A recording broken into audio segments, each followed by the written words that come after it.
Good morning students. आज हम आपकी इकोनॉमिक्स 1 जो बुक हम पहले पढ़ चुके हैं, जिसके 4 चैप्टर्स हम कर चुके हैं, बुक भारतीय अर्थव्यवस्था का विकास, डेवलपमेंट ऑफ इंडियन इकोनॉमी के chapter 5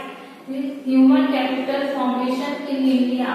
human capital formation in India, Bharat में मानव पूंजी का निर्माण को स्टडी करेंगे। तो मानव इस चैप्टर को पढ़ने से पहले हम जान लेते हैं, इसके परिचय के बारे में जान लेते हैं कि चैप्टर में मानव पूंजी क्या है, मानव पूंजी कैसे हमारे इकोनॉमिक डेवलपमेंट में यूजफुल होती है। तो जो भी मानव जाति है, मानव जाति के डेवलपमेंट के लिए, विकास के लिए जो सबसे ज्यादा जरूरी हो जाता है, जो मानव है, मनुष्य, उसके ज्ञान का संग्रह करना, उस ज्ञान का प्रसारण करने की क्षमता का विकसित करना, कि वो जितना उसने ज्ञान को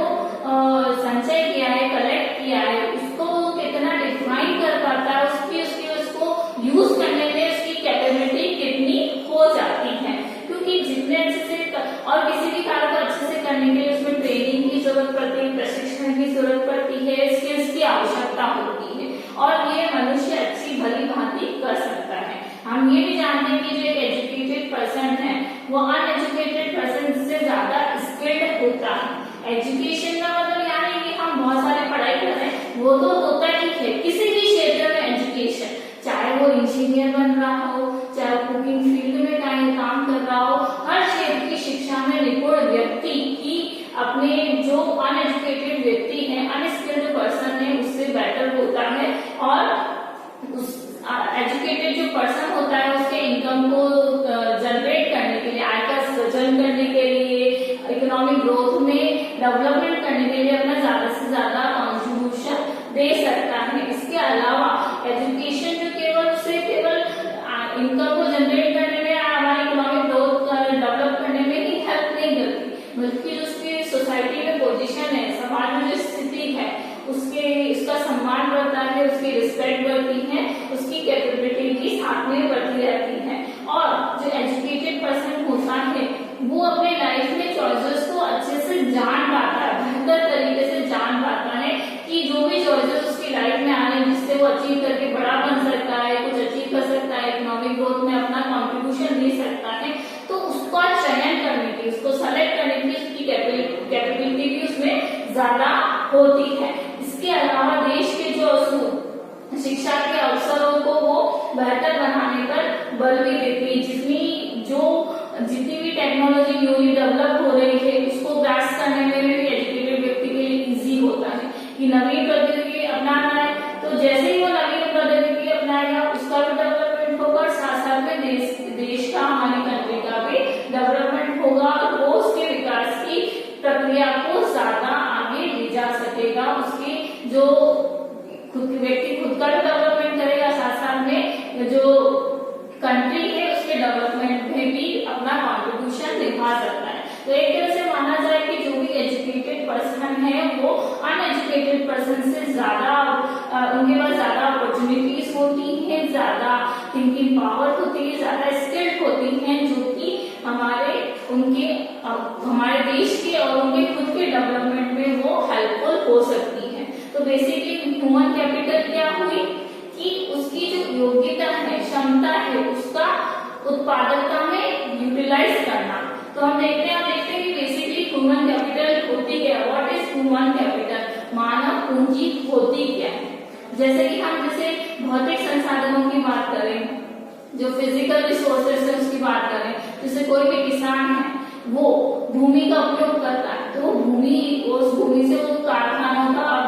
या कोई इंडस्ट्री को डेवलप कर रहा है, उसने क्या किया, उस लैंड से क्या बनाई, लैंड कैपिटल बनाई, भूमि संसाधन बनाए, लैंड रिसोर्सेज बनाए, जिसका उसने उपयोग किया, यूटिलाइज किया डेवलपमेंट में आगे बढ़ने के लिए, विकास की प्रक्रिया में। क्योंकि वो भूमि खाली पड़ी थी, तब तक किसी काम की नहीं थी, ना वो किसान काम में ले रहा था, ना उसको कोई प्रोडक्शन हो रहा था। जैसे इसमें इंडस्ट्री डेवलप हुई, उसका हमने प्रोडक्शन शुरू कर दिया, उस लैंड से हमें क्या है, प्रोडक्टिविटी मिलने लगी। इसी तरह से मानव संसाधनों से भी मानव पूंजी का निर्माण होता है। मानव संसाधन क्या है, जो भी व्यक्ति, छात्र, बेसिकली स्टूडेंट्स हैं, स्टूडेंट्स को हम मानव संसाधन से मानव पूंजी की तरफ ले जा सकते हैं। जैसे छात्रों के द्वारा नर्सेस का, डॉक्टर्स का, टीचर्स का बनना, ये क्या है, मानव पूंजी है। कोई भी छात्र है उसने शिक्षा ग्रहण करी, शिक्षा ग्रहण करके वो किसी भी क्षेत्र में गया, चाहे वो टीचर बना, अध्यापक बना, इंजीनियर बना, डॉक्टर बना, या और भी जो भी क्षेत्र है, चाहे कृषि क्षेत्र से संबंधित रहा, जिस भी क्षेत्र से संबंधित रहा उस क्षेत्र के लिए उसने मानव पूंजी का निर्माण किया। हमारे देश में, हमारे समाज में पर्याप्त मात्रा में मानव पूंजी का निर्माण करने के लिए दो बातों की बहुत ज्यादा जरूरत है। तो ऐसे योग्य व्यक्ति की जो पहले से ही ट्रेंड है, एक ऐसे उन व्यक्तियों का चयन करना जो पहले से ही ट्रेंड है, और जो हमारे मानव संसाधन है उनको, मानव संसाधन कौन, हमारे छात्र हैं, उनको नर्स, डॉक्टर, टीचर, इंजीनियर आदि बनाने में हेल्प कर सके, ऐसे व्यक्तियों की जरूरत है। क्योंकि ऐसे ही व्यक्ति हमारे ह्यूमन रिसोर्स, हमारी ह्यूमन पूंजी को तैयार कर सकते हैं और उन्हें देश के विकास की प्रक्रिया में अपनी भागीदारी निभाने के लिए सक्षम बना सकते हैं। इसके अलावा जो मानव संसाधनों को मानव पूंजी में परिवर्तित करने के लिए मानव पूंजी में निवेश करना पड़ता है। मानव पूंजी में निवेश क्या, कोई स्टूडेंट है वो अगर नहीं पढ़ेगा तो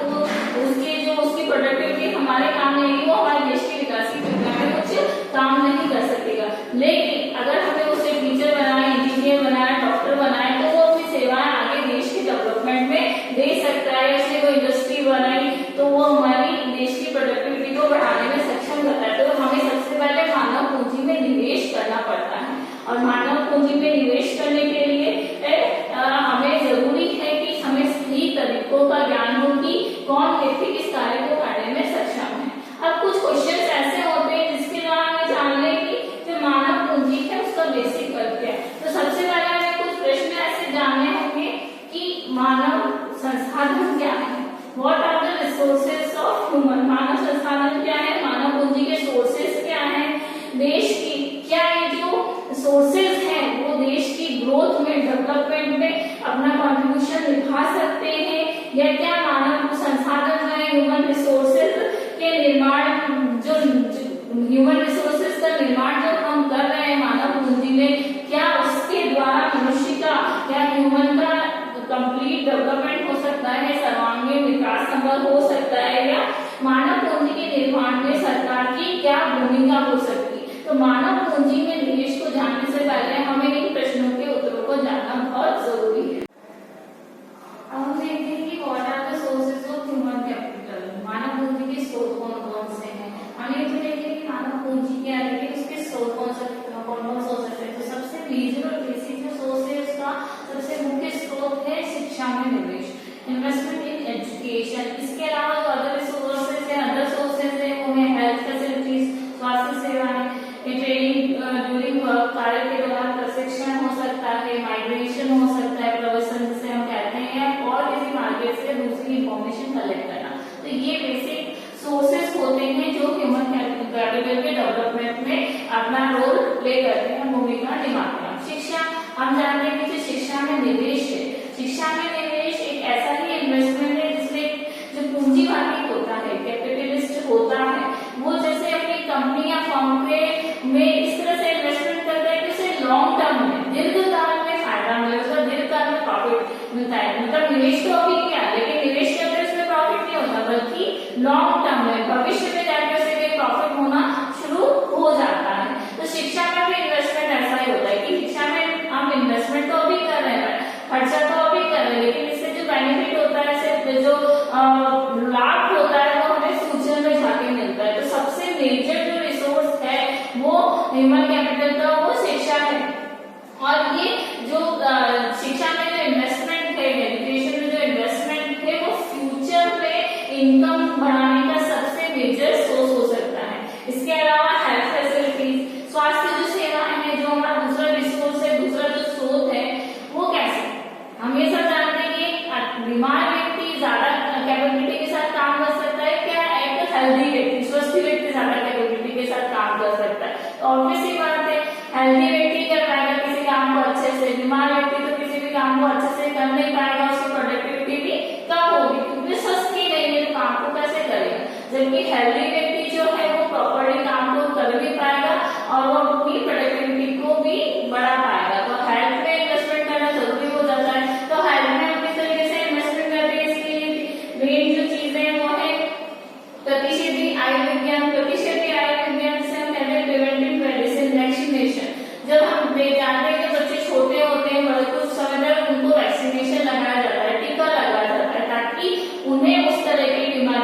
जिस तरह का टीका वैक्सीनेशन उन्हें लग रहा है उसकी बीमारी फ्यूचर में ना हो और वो हेल्दी रहे और किसी भी काम को करने में सक्षम रहे। अब उसके अलावा जो दूसरा हमारा सोर्स तरीका हो सकता है वो चिकित्सकीय आयुर्विज्ञान है, मेडिकल इंटरवेंशन ड्यूरिंग इलनेस, मतलब जब व्यक्ति बीमार हो गया उस समय उसे क्या मेडिकल फैसिलिटीज मिलनी चाहिए उसकी जानकारी हम उसको दे सकते हैं, वो फैसिलिटीज होनी चाहिए ताकि व्यक्ति हेल्दी रह सके। अब बीमार तो हो गया, उसका ट्रीटमेंट तो जरूरी है ना, तो उस ट्रीटमेंट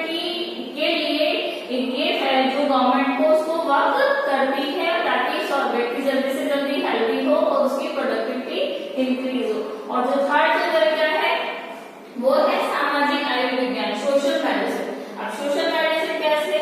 जो भी हेल्थ फैसिलिटीज हैं, स्वास्थ्य सेवाएं हैं, उनका लोगों तक पहुंचना बहुत जरूरी है। और लोगों तक कैसे पहुंचेगा, जब सरकार प्रचार प्रसार करती है या शिक्षा के माध्यम से लोगों तक जानकारी पहुंचेगी, लोगों को नॉलेज ही नहीं कि इस तरह का कोई वैक्सीनेशन है जिससे हम बीमारी को बचा सकते हैं, ये इस बीमारी का कोई ट्रीटमेंट है, तो पता ही नहीं तो इलाज कैसे कराएंगे और स्वस्थ कैसे होंगे। तो स्वस्थ होने के लिए उन्हें ट्रीटमेंट इस तरह की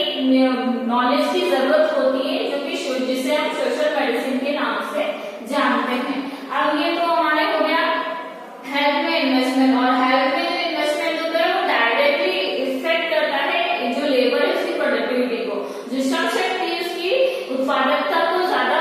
इफेक्ट करता है, क्योंकि हेल्दी व्यक्ति ज्यादा प्रॉपर्टी वर्क करेगा rather than अनहेल्दी व्यक्ति, अस्वस्थ व्यक्ति की अपेक्षा। अब और जो दूसरा रिसोर्स हो सकते हैं वो हमारे मानव पूंजी के निर्माण में वो हो सकता है ट्रेनिंग ऑफ वर्कर्स, कर्मचारियों को प्रशिक्षण, कर्मचारियों को प्रशिक्षण देके उनको ट्रेनिंग देके उनकी वर्क एफिशिएंसी, उनकी कार्य कुशलता को इंक्रीज किया जा सकता है। अब कंपनी कई तरीके से कर सकती है, पहले तो कंपनी अपनी ही कंपनी में काम कर रहे लोगों को अपनी ही कंपनी के अंदर ट्रेनिंग दिलवा सकती है, मतलब कुछ काम तो वो जानते हैं, वो उससे रिलेटेड काम उस कंपनी में कर रहे हैं, लेकिन वो उस कार्य को उस वर्क को बेटर बनाने के लिए उनको ट्रेनिंग दे सकती है जिससे कि उनकी प्रोडक्टिविटी मिले बढ़े। और दूसरा ये हो सकता है कि किसी और इंस्टीट्यूशन के पास जाकर, किसी और संस्था के पास जाकर कर्मचारी को ट्रेनिंग दे जिससे कि उनकी प्रोडक्टिविटी बढ़े। तो दोनों ही तरीकों में कंपनी का कोई ना कोई एक्सपेंडिचर होता है, कुछ ना कुछ व्यय करना होता है। तो कंपनी ये भी चाहती है कि जब वो इतना एक्सपेंडिचर कर रही है तो फिर व्यक्ति कुछ समय के लिए वहीं पर काम करे, लेकिन ये जो एक्सपेंडिचर कंपनी करती है उससे जो उनको प्रतिफल मिलता है वो प्रतिफल किस रूप में प्राप्त होता है कि उनके जो वर्कर्स हैं उनकी प्रोडक्टिविटी बढ़ेगी ट्रेनिंग के कारण, और प्रोडक्टिविटी बढ़ी तो उनकी इनकम बढ़ेगी, और इनकम बढ़ी तो ऑब्वियसली उनको प्रॉफिट ज्यादा होगा, जो बिजनेसमैन है या जो कंपनी है उसको प्रॉफिट ज्यादा होगा, तो वो कुछ समय के लिए चाहते हैं कि उनके वहां पर काम करें। इसके अलावा ये हो सकता है कि वो जो कंपनी है कुछ समय के लिए उन्हें वहां काम करने के लिए कहती है जिससे कि लाभ मिले और ऑब्वियसली ट्रेनिंग से उनको प्रॉफिट होता है। अब बाकी अब आता है प्रवासन, माइग्रेंट्स वो होते हैं जो कि प्रवासन करना एक स्थान से दूसरे स्थान पे चले जाते हैं, गांवों से शहरों की तरफ पलायन या प्रवासन या माइग्रेशन जो होता है वो अनएम्प्लॉयमेंट के कारण होता है, बेरोजगारी के कारण होता है। लेकिन जो हायर एजुकेशन वाले जो पर्सन्स होते हैं जैसे डॉक्टर्स हुए, इंजीनियर्स हुए, वो किसी और प्लेस पे जाके वर्क करते हैं, वो किस कारण से होता है, हायर इनकम अचीव करने के लिए, उच्च आय प्राप्त करने के लिए। जो क्वालिफाइड डॉक्टर्स होते हैं, इंजीनियर्स होते हैं और भी फील्ड में दूसरी जगह जाके उच्च वेतनमान के लिए, हायर इनकम के लिए वो पलायन करते हैं। इसमें पलायन करने में बहुत सारी प्रॉब्लम्स होती है, जैसे कि उनकी परिवहन कॉस्ट आती है, ट्रांसपोर्ट कॉस्ट आती है, उच्च निर्वहन लागत आती है कि वो किसी और प्लेस पे जाके रह रहे हैं तो वहाँ की जो एक्सपेंडिचर है उनका वो बढ़ता है। इसके अलावा सामाजिक बाधाएं आती है क्योंकि जिस प्लेस पे जा रहे हैं वहां से जरूरी नहीं है कि उनका जो सोशल कल्चर है वो सिमिलर हो, वो चेंज भी हो सकता है, तो सोशल बैरियर्स भी आते हैं। पर ये जो सब पोस्ट होती है वो कम होती है जिस बनिस्बत की जो उन्हें इनकम मिल रही है, तो जो उनको हायर इनकम मिलने के कारण वो दूसरे एरियाज में माइग्रेट करते हैं, और ये भी मानव कैपिटल के निर्माण में सहायक होती है, क्योंकि इससे उनकी नॉलेज बढ़ती है, जानकारी बढ़ती है और इकोनॉमिक ग्रोथ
देखते हुए इन्वेस्टमेंट करता है। वो किसी भी कंपनी को शुरू कर रहा है तो उस कंपनी को शुरू करते उससे प्रॉफिट नहीं होता है, या वो ये सोचकर उसमें इन्वेस्टमेंट नहीं करता, निवेश नहीं करता है, उस कंपनी को स्टार्ट नहीं करता है कि उससे तुरंत ही प्रॉफिट हो जाएगा। उसे लॉन्ग टर्म में इन्वेस्टमेंट होता है, वो अपने नॉलेज के बेस पे, अपने विवेक के आधार पर डिसीजन लेता है कि उसे किस तरह की कंपनी स्टार्ट करनी है, उसमें उसे किस तरह के बेनिफिट्स हो सकते हैं और वो उसको कैसे प्रोग्रेस कर सकता है और उस लॉन्ग टर्म में उससे कैसे बेनिफिट ले सकता है। तो जो मानव जो भौतिक पूंजी है, उस भौतिक पूंजी में जो इन्वेस्टमेंट होता है या जो प्रक्रिया होती है वो एक आर्थिक और प्रौद्योगिक प्रक्रिया होती है, इकोनॉमिकल बेस्ड और टेक्नोलॉजिकल बेस्ड प्रक्रिया होती है। वो उसकी कंपनी की कैसे कितनी प्रोग्रेस हो रही है जो कि जो कंट्री के डेवलपमेंट में भी कंट्रीब्यूट कर सके, या किस तरह की टेक्नोलॉजी को वो यूज कर रहा है जिससे कि उसकी कंपनी ग्रोथ कर सके। मानव पूंजी में भी जब इन्वेस्टमेंट होता है ना, तब वो उस समय होता है जब व्यक्ति स्वयं नहीं जानता कि उसमें किस प्रकार का इन्वेस्टमेंट हो रहा है। जैसे शिक्षा, एजुकेशन और हेल्थ में जो इन्वेस्टमेंट होता है वो जो जिस व्यक्ति पर किया जाता है उसके अभिभावक या समाज के द्वारा किया जाता है। जब भी कोई व्यक्ति छोटा होता है तो स्वयं डिसीजन नहीं लेता है उसे किस स्कूल में जाना है, कौन से हेल्थ फैसिलिटीज लेनी है या कौन सा टीका लगाना है, उसकी ये डिसीजन उसके पेरेंट्स लेते हैं, सोसाइटी लेती है। तो समाज में और अभिभावक ये निर्णय लेते हैं कि उसे किस शिक्षा में भेजना है, कौन सी उसके बेनिफिशियल हो सकती है, कौन सी स्वास्थ्य सेवाएं उसके लिए जरूरी है जिससे दिलाना ताकि वो हेल्दी रह सके। ये सब उसके बचपन में ही ले लिया जाता है बालक के या व्यक्ति के, और फिर भविष्य में उसका प्रतिफल मिलता है। हाँ, ये जरूर है कि जो व्यक्ति और समाज है, जो अभिभावक और समाज है, उनपे जो बड़े एजुकेशनिस्ट होते हैं, दूसरे पर्सन होते हैं, उनका इफेक्ट होता है। तो मानव पूंजी में भी उस समय इन्वेस्टमेंट किया जाता है जिसमें उसको लॉन्ग टर्म में बेनिफिट मिलता है, भविष्य में जाके उसका प्रॉफिट होता है, उसके बेनिफिट मिलते हैं। तो पर जो भौतिक पूंजी थी वो तो आर्थिक प्रक्रिया से संबंधित थी, लेकिन जो मानव पूंजी है वो कहीं न कहीं हमारे सोशल इन्फ्लुएंस से या सामाजिक प्रक्रियाओं से ज्यादा इफेक्ट होती है, सामाजिक परिवेश से ज्यादा इफेक्ट होती है। इसके अलावा जो भौतिक पूंजी होती है, फिजिकल जो कैपिटल होती है वो विजिबल होती है, दृश्य होती है, जिसे हम देख सकते हैं, जबकि जो मानव पूंजी होती है वो अदृश्य होती है, विजिबल होती है, जिसे हम नहीं देख सकते। जिससे कि हम एक बस का एग्जाम्पल लेते हैं, एक बस है, उसका जो ऑनर है उसको जरूरी नहीं है कि वो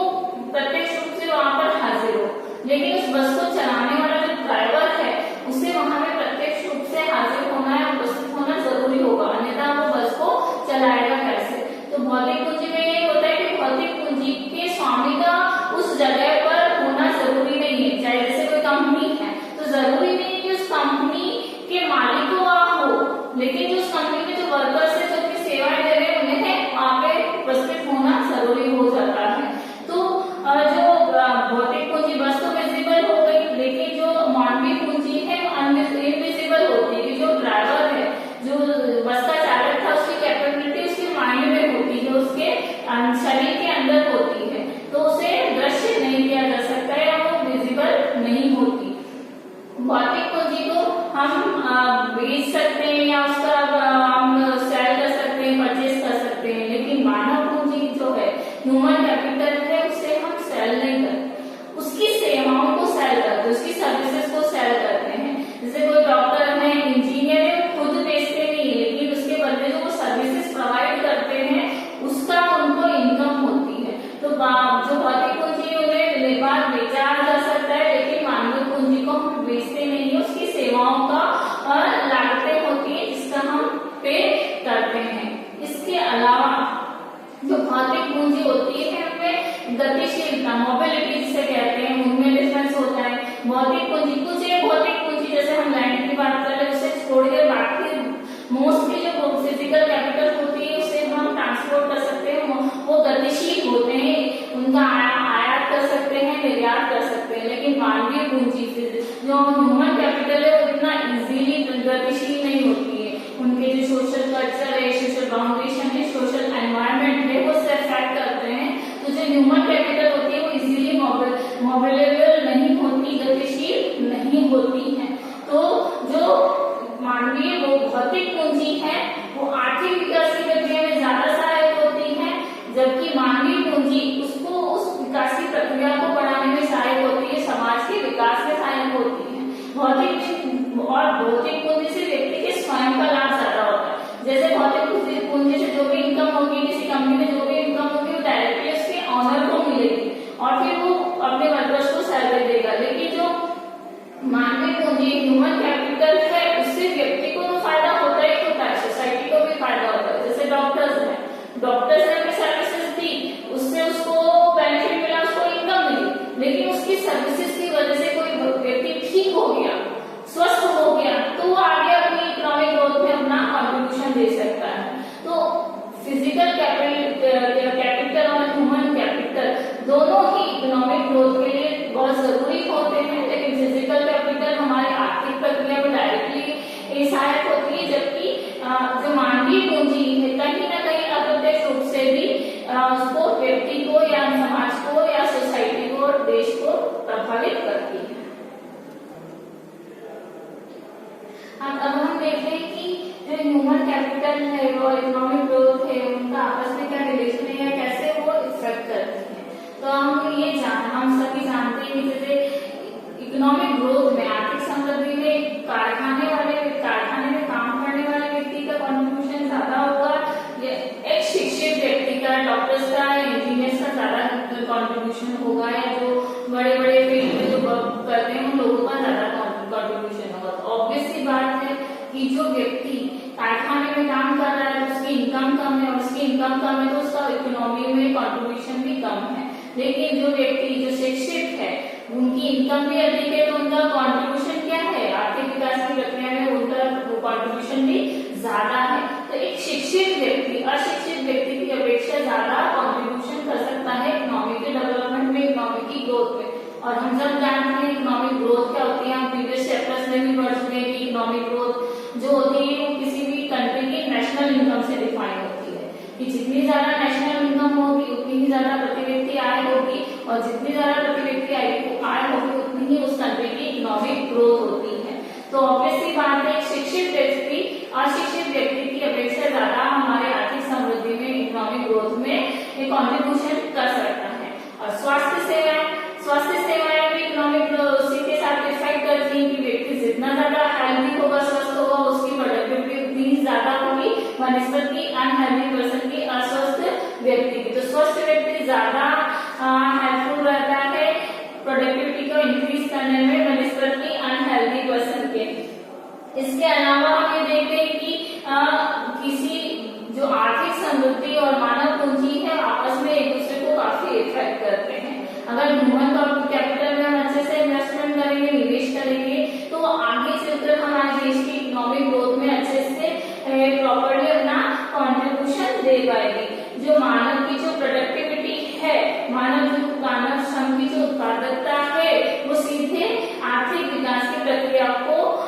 इफेक्ट करती है। क्योंकि जो ह्यूमन कैपिटल है वो अगर एजुकेटेड है तो वो क्या है, वो नई टेक्नोलॉजी को भी अच्छे से आत्मसात कर लेगी, एक्सेप्ट कर लेगी, और इकोनॉमिक ग्रोथ में, इकोनॉमिक डेवलपमेंट में अपना कंट्रीब्यूशन देगी। और शिक्षा जो मानव पूंजी का बेसिक सोर्स है, वो क्या करेगा, अगर व्यक्ति एजुकेटेड होगा तो उसकी सोच में परिवर्तन आएगा। जो हमारी रूढ़िवादिता सोच आ रही है या जो हमारी इकोनॉमिक डेवलपमेंट में जो बाधाएं होती हैं, जिसे दूर करना जरूरी होता है, तो वो शिक्षित व्यक्ति समाज में परिवर्तनों को भी जल्दी से एक्सेप्ट कर लेता है कि हमारी सोसाइटी में जितने ज्यादा चेंजेस हो रहे हैं उन्हें जल्दी से जल्दी एक्सेप्ट कर लेता है। जो साइंटिफिक प्रोग्रेस है उन्हें एक्सेप्ट करने में उसके लिए इजी रहता है। इसके अलावा नई जो टेक्नोलॉजी है उसको अपनाने में इजी रहता है। बनस्पत की अशिक्षित व्यक्ति को, अनएजुकेटेड पर्सन इतनी इजीली उन सब चीजों को एक्सेप्ट नहीं कर पाता जितना कि शिक्षित व्यक्ति एजुकेटेड पर्सन कर सकता है। तो ये क्या है, जो इकोनॉमिक जो ह्यूमन कैपिटल के सोर्सेज हैं वो इकोनॉमिक ग्रोथ को बढ़ाने में भी बहुत ज्यादा हेल्पफुल रहते हैं, इंक्रीज करने में अपनी महत्वपूर्ण भूमिका निभा सकते हैं। चाहे शिक्षा के क्षेत्र में ले लो, चाहे स्वास्थ्य के क्षेत्र में ले लो। इनके कुछ गुणात्मक पहलू हैं, जैसे शिक्षा में हम देखते हैं कि शिक्षक कोई किसी स्कूल में बच्चा पढ़ रहा है तो वहाँ पे टीचर स्टूडेंट का रेशियो क्या है, उनकी नामांकन दर क्या है, इन सब गुणात्मक पहलुओं का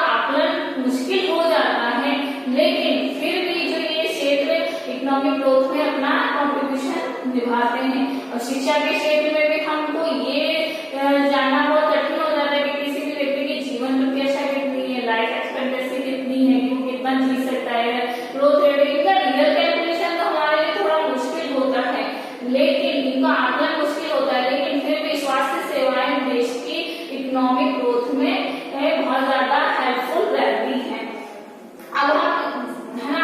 जो हमारा जो कंट्री है विकासशील है देश है, भारत तो एक विकासशील देश है, यहाँ पे इकोनॉमिक ग्रोथ तो बहुत तेज होती है क्योंकि यहाँ पे ह्यूमन कैपिटल तो है, लेकिन चूंकि पॉपुलेशन ज्यादा है तो यहाँ की पर कैपिटा इनकम बहुत कम होती है, यह प्रति व्यक्ति आय बहुत कम होती है, तो उनका व्यक्तिगत जो वृद्धि है मानव पूंजी का वो बहुत कम होता है। तो वो सही से इकोनॉमिक ग्रोथ में, क्योंकि हमें पता है कि अगर ज्यादा इनकम होगी तो वो ज्यादा कॉन्ट्रीब्यूशन करेंगे इकोनॉमिक ग्रोथ में, लेकिन उनकी इनकम इतनी कम होती है कि वो इतना कॉन्ट्रीब्यूट नहीं कर पाते। प्रोग्रेस तो जरूर होता है इकोनॉमिक ग्रोथ में, लेकिन वो बहुत ज्यादा कॉन्ट्रीब्यूट नहीं कर पाते, क्योंकि जो हमारी पॉपुलेशन है वो और जो वहाँ की जो फैसिलिटीज है उसके कारण इतने अच्छे से प्रॉपर्ली से हम लागू नहीं कर पाते। तो जो मानव पूंजी है वो डायरेक्टली इकोनॉमिक ग्रोथ को इफेक्ट करती है, क्योंकि मानव अगर अच्छे से सक्षम है, शिक्षित है, स्वस्थ है, तो वो अच्छे से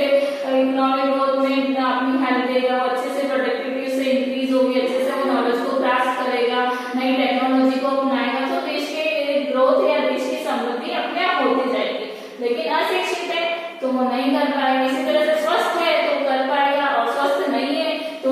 नहीं कर पाएगा। और हमने ये भी देखा था कि उच्च आय ही उच्च मानव पूंजी का निर्माण करती है, लेकिन हमारे देश में, विकासशील देश में उच्च व्यक्ति की उच्च आय नहीं है तो वो इतना कॉन्ट्रीब्यूट नहीं कर पाता। और हमारे जो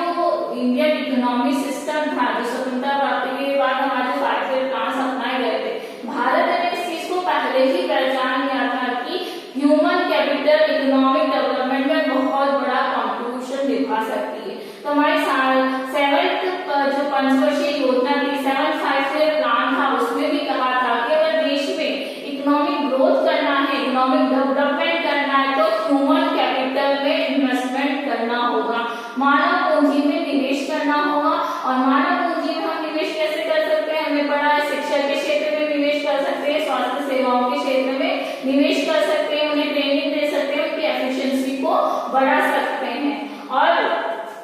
ये भी ड्राफ्ट नेशनल एजुकेशन पॉलिसी 2019 के अनुसार ये कहा गया है कि जो भारत है 2032 तक विश्व की, वर्ल्ड की थर्ड इकोनॉमी के रूप में डेवलप हो सकता है। यूएसए और चाइना के बाद तीसरी सबसे बड़ी अर्थव्यवस्था के रूप में उभर सकता है, उसमें इतनी कैपेबिलिटी है, वहां की जो ह्यूमन कैपिटल उसमें इतनी एफिशिएंसी है कि वो कंट्री को इस पोजीशन तक ले जा सकती है। उनका ये भी मानना है कि जो अभी जो हमारी इकोनॉमी है वो 6th पोजीशन में, जो भारत की अर्थव्यवस्था है वर्ल्ड की अर्थव्यवस्था में 6ठे स्थान पर आती है, लेकिन उनका मानना है कि अगर हमारे 2030-32 तक 2032 तक अगर हमारी जो इकोनॉमिक प्रोडक्शन है वो 5 ट्रिलियन में होता है 1 लाख करोड़, 1 ट्रिलियन इज 1 लाख करोड़। अगर हमारी इकोनॉमिक जो ग्रोथ है, जो जिसमें ह्यूमन कैपिटल अपना कंट्रीब्यूशन दे सकता है, वो 2030-32 तक 5 ट्रिलियन तक का हो सकता है, जो भारत को 4th या 5th पोजीशन पर ला सकता है पूरी दुनिया में। लेकिन इसके लिए हमें बहुत जरूरी है कि हम हमारी जो ह्यूमन कैपिटल है उसमें से अच्छे से इन्वेस्ट करें। स्वतंत्रता प्राप्ति के बाद से अभी तक उसमें कुछ वृद्धि तो हुई है, जैसे कि हम स्टेबल के अकॉर्डिंग देख सकते हैं कि जो हमारे पर कैपिटल इनकम प्रति व्यक्ति आई थी, जहाँ 1951 में 1951 में 7,651 थी, 7,651 थी, वो 2016-17 में जाकर 77,659 हो गई है। शिशु मृत्यु दर जो कि 1951 में 146 थी, वो अब जाकर 33 हो गई है। मतलब बच्चे की जो डेथ रेट है, जो जन्म लेते ही जो पहले पहले बच्चों की डेथ हो जाती थी, वो अब काफी सीमा तक कम हो गई है। साक्षरता दर क्योंकि 16.67% थी 1951 में, 1951 में जो 2016-17 में जाकर 76%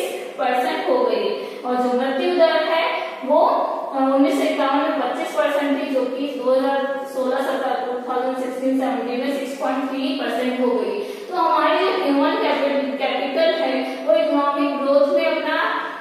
कॉन्ट्रीब्यूशन निभा